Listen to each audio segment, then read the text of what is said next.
The Joy Business Van, empowered by Joy Business and supported by Busy, Great Things Happen, and EcoBank, the Pan-African Bank.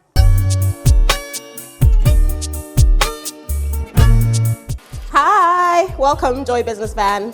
My name is Nana Ama Amoah, founder of the Sweet Art Company, the makers of Moments Premium Ghanaian Chocolate.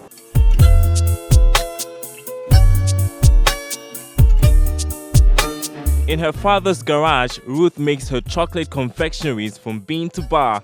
Ruth got inspired at an entrepreneurial conference to add economic value to the country's numerous raw materials.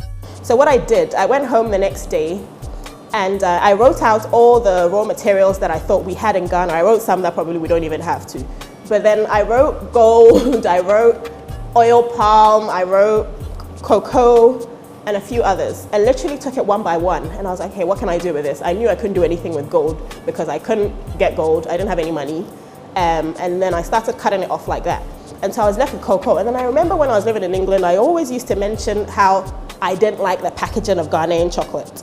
So that for me was like a unique thing that I could get into and make a mark for myself. That began an entrepreneurial journey that has spanned close to 2 years.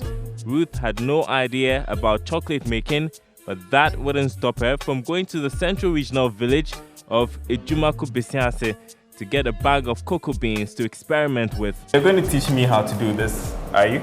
I think so. Okay, so where do we start? Oh, come on. Okay. Where do we start from? Okay, so the general process of making chocolate is normally would start from the roasting.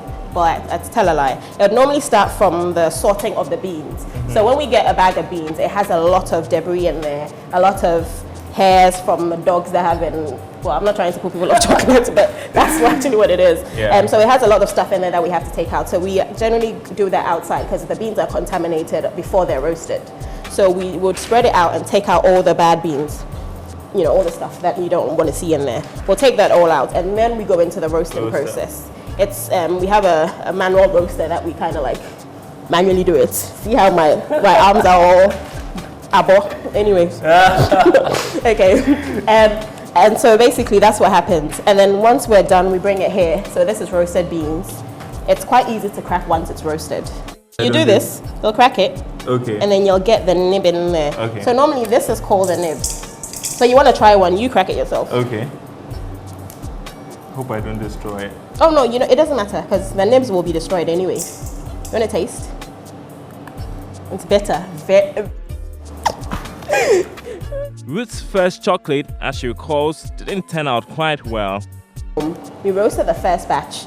The whole place smelled of brownies. It was just lovely. Like, I just love the smell of cocoa beans. But yeah, it was really, we roasted it. We're like, okay, what next? We made a batch of chocolate that was like, I wish I'd kept that chocolate. It was horrible.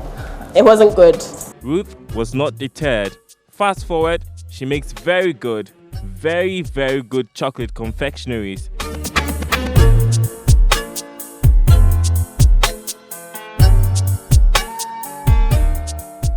Once the cracking is done, special ingredients are added and it goes into the grinding machines.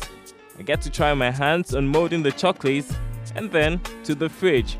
We're actually molding chocolates in my name. That's the final level. Nice. Chefs on a mission. Ruth had at the back of her mind she had to make unique products if her chocolate would go far. We have very vibrant varieties. And that's because we wanted to kind of do something different from the norm. And so we don't have actual flavor in there. So if it's toffee, it's actual toffee in there. If it's ginger, there's actual ginger. This one actually, you'll bite into ginger in there. I've never tasted chocolate with ginger. Yeah, so this has orange and ginger. Wow. So stuff like that. So we try to put inclusions in there that are different. So we don't want it to be the norm on the market. And if we're doing a premium brand, our packaging also makes a difference. You'll see that our packaging is quite fanciful. And also, so all those things make, so we have 8 different varieties of chocolate. 8 varieties and still counting. Her Moments brand has grown in the last 2 years and patronage is very good both here in Ghana and abroad. And there's a lot I want to do. So it's a sweet art company, so we're into confectionery. So we'll be going into other confectionery. We have started, but on a very small scale. So we'll go into a lot of other confectionery along the line. And we're trying, I want Moments to be the best chocolate maker in the world, really. Because I think wherever the best raw material comes from, we really should have the best product. So Ghana is the second largest producer of cocoa in the world. We should have one of the best chocolates in the world. Love Daryl.